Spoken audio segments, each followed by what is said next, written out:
আম্মা খবর আছে, গরম একটা খবর আছে। কি গরম কব? একদম সর্বনাশ হয়ে গেছে আম্মা। কি সর্বনাশের কথা কও? আরে তুমি যে এখানে খাড়ায় খাড়ায় এত কথা কইতাছো, বাড়ি ঘর খালি রেখ খাইছো, চোর চুরি করে নিয়ে গেলে। আরে চোরের বাপের সাধ্য নাই আমাকে বাড়িতে ঢোকার। কে রে, তুমি কি তালা লাগাইছো নাকি? আরে তালা মারব কই থেকে, তালা মারার জায়গাই তো নাই। কি কও জামাই? আম্মা আপনারা গেলেন না নীলফর কালা বাড়িতে, ওই সময় আমার মাথায় একটা বুদ্ধি গেলে গেল যে আমি বাড়িতে বসে থাকুম, আমি একটা কাজ করি, রান্না বান্না করি। আমি ডিম ভাজতে গেছি, আগুন বাড়াই দিচ্ছি, ভাপ করে আগুন গিয়ে আসলো, একটা কাপড় আসলো, ওটার মধ্যে গিয়ে লাগছে।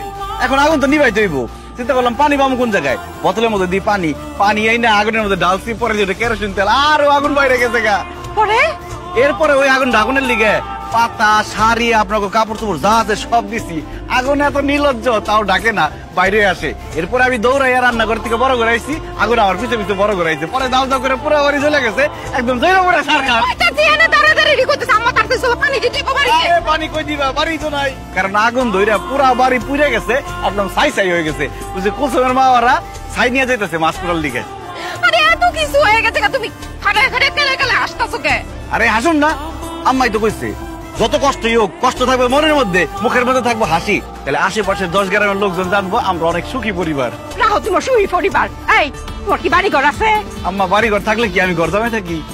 আমরা অঙ্ক কই থাকবো, আমার তো টাউনের জায়গা নাই গা।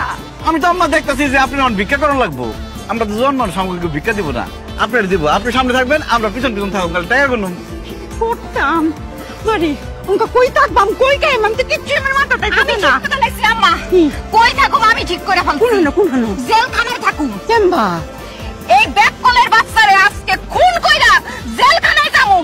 কি কই সব? খারাপ তুই যাবি না? এই, ইট দাও কেন?